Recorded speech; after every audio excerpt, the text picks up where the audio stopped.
আসসালামু আলাইকুম। ওয়ালাইকুম আসসালাম। ভালো আছেন? আলহামদুলিল্লাহ, আল্লাহ রাখছে ভালো। আচ্ছা আঙ্কেল, আপনাকে একটা প্রশ্ন করতাম। আচ্ছা বলেন।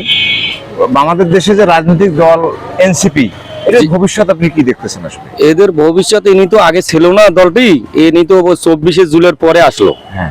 আসার পরে দেখতেছি উনি 6জন এমপি নিয়ে যে দেশ বর্তমান এমপি নিয়ে যে কাজ করতেছে দেখতে যাচ্ছে ভালো।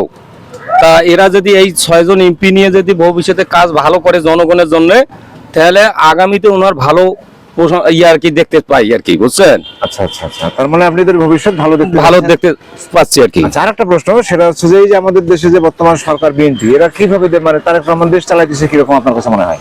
তারেক রহমান তো আসার বেশি দিন হলো না, ঈদেরই কয়েকদিন হলো আসার। ইনি তো এখনো ঠিক মতন চেয়ারে ঠিক মতন বসতে পারে নাই। তা যাই হোক, তারপরেও যে দেশটা ঠিক মতন চালাচ্ছে, আমার মনে হয় ভালো চালাচ্ছে। এরকম যদি কেউ চালায় তাহলে ভবিষ্যতে দেশ ভালোই চলবে।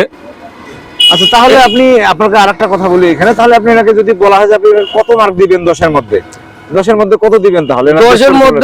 10-এর মধ্যে মনে করো এরকম ভাবে যদি দেশ চালায়, 10-এর মধ্যে মনে করো 8 দেওয়া যায়, বোঝা যাচ্ছে আমার মনে ধারণা আর কি। আচ্ছা ঠিক আছে, ভালো থাকবেন। আসসালামু আলাইকুম। ওয়ালাইকুম আসসালাম।